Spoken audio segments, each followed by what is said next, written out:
8:47, le damos la bienvenida a un amigo de esta radio, a un distinguido analista, a don Pedro Donoso, con quien vamos a conversar de la situación actual del gobierno frente a la coyuntura política, cómo parece que están blindados, cómo parece que todavía resisten, a qué se debe su popularidad, que recordemos, es todavía en un periodo temprano del gobierno y al panorama que se viene con la consulta. Bienvenido, estimado Pedro, a La Mañana en RTP.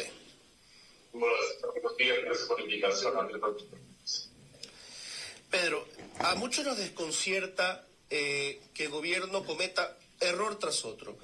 Por ejemplo, la ministra Sae Frisch, entre tantas cosas que pudiésemos decir, le encuentran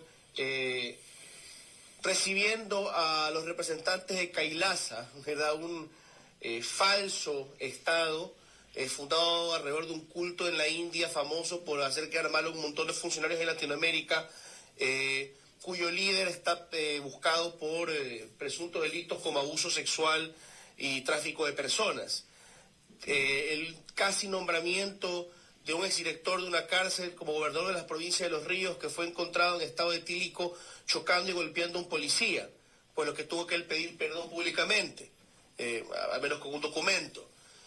Error tras error, estar pegado en un pacto con quienes a veces se van de vacaciones para no asistir a la asamblea y pudiésemos irnos de largo, y sin embargo la gente no parece, según las mediciones, todavía castigar al gobierno por eso. ¿Qué se puede dar? ¿Por qué se puede dar esta situación?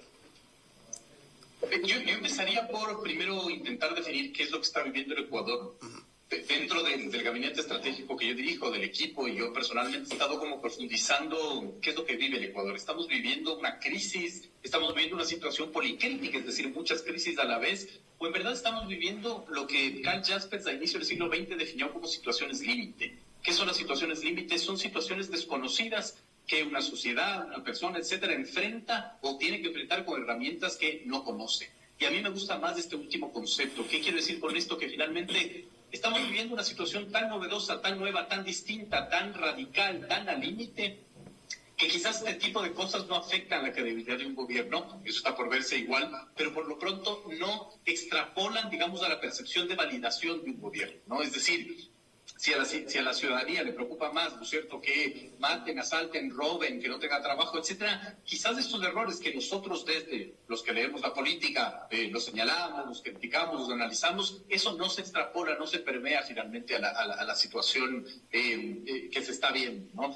De acuerdo a las cifras de hoy, sin embargo, nosotros tenemos que reflexionar o quizás podemos poner sobre la mesa que esas cifras también son bastante frágiles, ¿no? Es decir, la encuesta de perfiles de opinión de la última semana de enero, que es la que nosotros utilizamos como insumo para analizar, dice bastantes cosas interesantes, como por ejemplo dice que el pesimismo se ha reducido de una manera impresionante. En el 2023 el pesimismo en el Ecuador, el humor social, estuvo en 9 de cada 10, una cifra, digamos, impresionantes, nunca antes vistas, ¿no? Sin embargo, ya desde enero, desde el 2024, esa cifra cae a 5 de cada 10. 5 personas se sienten pesimistas, de algo 5 personas se sienten optimistas. Sin embargo, cuando uno pregunta a la gente esta misma encuesta, ¿usted cree que el principal problema que usted vive, la inseguridad, va a bajar, se va a mantener igual o se va a incrementar? 7 de cada 10 te dice que se va a mantener igual o se va, digamos, a incrementar. Es decir, hay una sensación de un optimismo supremamente momentáneo, una baja del pesimismo supremamente momentánea. A la larga nos podría decir que, digamos, la gente se anexa, ¿no es cierto?, momentáneamente a una esperanza, a pesar de que sabe que, digamos, no es sostenible en el tiempo. Ahora, ¿qué podría hacer el presidente Noboa para volverlo sostenible en el tiempo? ¿Puede, por ejemplo, simplemente continuar con éxitos relativos de la seguridad o hacer percibir a la gente que hay una mejoría en la seguridad y sostenerse solamente sobre ese tema para crear una unidad nacional, para crear optimismo y blindarse con eso? Yo creería que no, digamos, porque en política uno tiene que asegurar lo que tiene control, ¿no? Es decir, no puede jugar o no puede asegurar o no puede basar todo su trabajo en el ámbito en donde no tiene control. Y el Ecuador es un país de minutos, es decir, este país cambia minuto a minuto. Una tragedia, digamos, natural, un terremoto, que delincuentes se tomen un canal, es decir, si finalmente el gobierno le apuesta solo a un ámbito, a un rubro, ¿no es cierto?, está tan complejo, tan destruido el tejido social que no basta. Es decir, por ejemplo, hay unas cifras bastante graves en el ámbito económico. Hay un estudio de RFD y de una firma internacional de un buro de crédito que dice que, por ejemplo, en el 2015 el 13% de los hogares se endeudaban en mayor a 6 meses con tarjetas de crédito comprando víveres, ¿no? Hoy en el 2023 ese porcentaje sube al 32%. Es decir, digamos, la situación económica también es bastante grave. Por lo tanto, si logra superar el tema de la inseguridad, vendrán las exigencias en el ámbito de la economía, por ejemplo. Entonces, creo que la estrategia del gobierno tiene que ser mucho más integral y sobre todo que tiene que demostrar gestión, una vez que además finalmente va a subir el IVA y eso va a generar mucha más exigencia del escrutinio social. Ahora, si tuviésemos que pensar cuándo es el momento para tomar medidas económicas que, dado el panorama complicado que enfrenta el país, y en eso coinciden muchos economistas, no necesariamente todos de la típica derecha pesimista, ¿no sería lo correcto aprovechar, digamos, este momento de favorabilidad, este momento de optimismo, este momento de paciencia? La supuesta luna de miel que nunca dicen bien si se extiende 1, 3 o 6 meses y uno no sabe ni siquiera si existe o no. O sea, pero en fin, aprovechar este año jubilar del presidente Noboa para tomar medidas económicas duras, o sería quizá ideal esperar una eventual reelección y de ahí centrarse en la economía, porque en todo caso, para mejorar la economía tienen que haber ciertos sacrificios. El primero ha sido este aumento del IVA, pero si este año aumenta la recaudación 3.000 millones, para muchos economistas el hueco es de 10.000 o más. Bueno, en efecto ya lo hizo, ¿no? Creo que la respuesta es las dos. Es decir, ya lo hizo, ¿no es cierto? Logró algo bastante inédito, ¿no? Es decir, varios presidentes han intentado subir finalmente el IVA y en distintas circunstancias no se los han permitido. La Asamblea, el Tribunal Constitucional en ese entonces, en el pasado, etcétera, ¿no? Lo hizo y creo que es, digamos, un tema bastante complejo, ¿no? Es decir, aumentar el IVA quizás era una de las cosas menos pensadas y a la larga lo logró. Ahora, esto genera un tipo de problema también, y esto lo uno con, por ejemplo, el tema de la consulta popular. Es interesante porque todas las encuestas, o la mayoría de encuestas, esta que yo estoy consumiendo de perfiles de opinión, nos habla que, digamos, Noboa tiene unos rubros muy positivos, ¿no es cierto?, en unas cifras positivas en 3 rubros. Valoración de gestión por sobre el 80%, imagen positiva por sobre el 75% y credibilidad por sobre el 75%. Sin embargo, cuando preguntas a la gente, ¿usted está de acuerdo con el aumento del IVA? 6 de cada 10 te dicen que no y 8 de cada 10 te dicen que les va a afectar.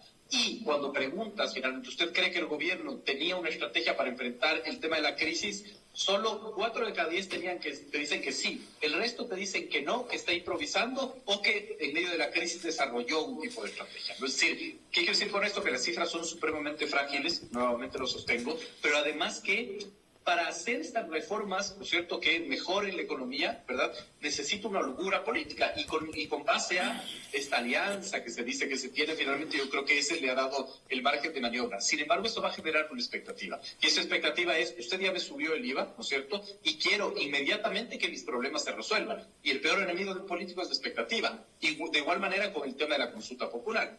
Esta misma encuesta, ¿no es cierto?, nos determina que si fuese, digamos, en estos días la consulta popular, Noboa ganaría con mucha holgura. Lamentablemente la encuesta se la hizo antes de que la Corte Constitucional, digamos, valide las preguntas, pero en la mayoría de preguntas la intención de voto por el sí supera el 90%, finalmente, ¿no? Menos la del trabajo por horas, que tiene una menos margen de votación, que me parece que está en el 58%, ¿no? Sin embargo, digamos, el escenario de ganar la consulta popular, si bien puede ser positivo para el gobierno, le genera una nueva expectativa. Y esa expectativa es, ya te di el voto, ya me subiste el IVA, ¿por qué tengo los mismos problemas que tengo? Porque los problemas que enfrenta el Ecuador no son problemas momentáneos, son problemas estructurales. Ahora, Pedro, desde el mismo momento en que se iniciaba la campaña electoral que llevó a Daniel Noboa a la presidencia de la República, ya se hablaba de su reelección. Él lo dijo abiertamente. Tiene buenos números, su gestión en cuanto a la seguridad y al combate contra lo que él ha calificado como grupos terroristas, le ha valido un apoyo importante del pueblo. Las cifras que usted nos señala avalan aquello. También se ha hablado, por otro lado, de la posibilidad de una candidatura a la presidencia de la actual fiscal Diana Salazar. No ha sido tajante en negarlo, ha dicho que está ocupada, ha dicho evidentemente lo que se dice en una situación como la que ella vive en este momento, pero no ha sido tajante en negarlo, y aunque así fuere, usted sabe que quien tiene los números puede optar por dar el salto a la política en cualquier momento. ¿Cree usted que eso ocasionará en algún momento, estamos ya próximos a iniciar la campaña electoral, en realidad este es un año electoral, que pudiera haber un choque entre ambos? ¿Qué opina usted? ¿Usted cree que pudieran ambos enfrentarse en la arena política electoral? A ver, digamos, este es en efecto un año electoral. Estamos a 2 meses de ir a las urnas, ¿no? Es decir, para mí la consulta popular va a ser una primaria del proceso eleccionario de febrero del 2025. ¿Por qué? Porque nos va a decir cómo se va a organizar el tablero, ¿no? Es decir, nos va a determinar claramente qué partidos van por el sí, qué partidos van por el no, cómo enfrentas una consulta popular de un gobierno con alta tasa de popularidad. No es lo mismo la consulta popular de Lasso que la consulta popular de Noboa. No es lo mismo enfrentar a Lasso que enfrentar, digamos, en este momento a Noboa, ¿no? Y en efecto, yo creo que no solamente con la fiscal, digamos, como candidata, sino con el resto de movimientos políticos. La alianza, por ejemplo, con el Partido Social Cristiano de la Revolución Ciudadana tiene una fecha de expiración, y esa fecha de expiración es mientras más se vaya acercando el proceso electoral, ¿no? Si ustedes revisan ahorita los registros del Consejo Nacional Electoral, van a ver, por ejemplo, que la Revolución Ciudadana no se inscribió para hacer campaña por la consulta popular. Un tema que nos está diciendo muchísimo, finalmente, que nos está diciendo, renunciamos a jugar este primer tiempo de este primer proceso eleccionario porque guardamos todos nuestros buenos jugadores para el segundo tiempo, que puede ser, digamos, el proceso presidencial. Ahora, a mí más me llama la atención, más allá de esta posible confrontación entre candidatos, ¿no es cierto?, Salazar-Noboa en este caso, me llama mucho la atención, digamos, la ausencia del gobierno, o la aparente ausencia del gobierno en esta guerra de interfunciones. Eso es algo que me llama mucho la atención. El 2023 se caracterizó por, entre otras cosas, ser un año de profunda intensidad de las guerras de interfunciones. Veíamos Corte Constitucional contra Consejo de Participación Ciudadana, Fiscalía contra todos, Consejo de la Judicatura contra Corte Nacional, es decir, una guerra de interfunciones, y en el medio la justicia como disputa, como siempre, digamos. Ahora, señor Donoso, y frente a todo lo que hemos hablado, por ejemplo, el tema del IVA y lo post del IVA, por ejemplo, de que te doy este tributo, pero no es una carta en blanco para que la utilices el tiempo que necesites, el tema de seguridad, el tema de los casos de corrupción que se están dando, que el presidente ya se lo ha adjudicado y ha dicho que nunca antes se había tomado a los pillos de cuello blanco.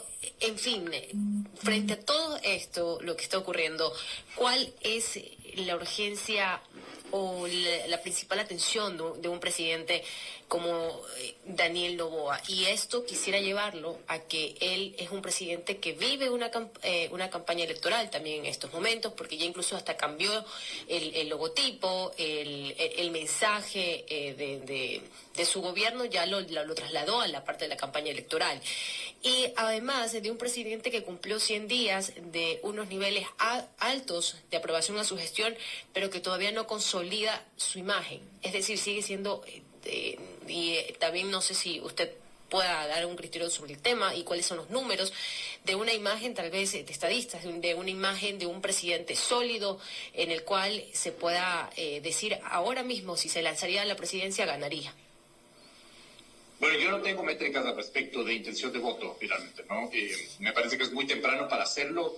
Quizás las métricas que sirven son las que he mencionado, ¿no? Las de imagen por sobre el 75%, valoración de gestión por sobre el 80% y credibilidad por sobre, finalmente, el 70%. Pero al punto que quería ir, digamos que me parece interesante es, no veo al gobierno jugando, ¿no es cierto?, siendo un jugador de peso en esta guerra de interfunciones. Eso es lo que un poco planteaba, es decir, me sorprendió mucho que el gobierno, por ejemplo, no utilice las herramientas que está utilizando ahora, como, por ejemplo, preguntas dentro de la consulta popular que intervengan en esta disputa por la justicia, digamos. No estoy diciendo que esté bien o mal, solo digo que me llama la atención esta ausencia en esta disputa, ¿no? Bueno, esta es un intención gobierno de mantenerse al margen. de minoría. No habría que también interpretarlo así. Un gobierno que depende del apoyo legislativo de 2 bancadas que son justamente las que ocupan espacios de poder en estas otras funciones del Estado, como son la justicia y la participación y control social.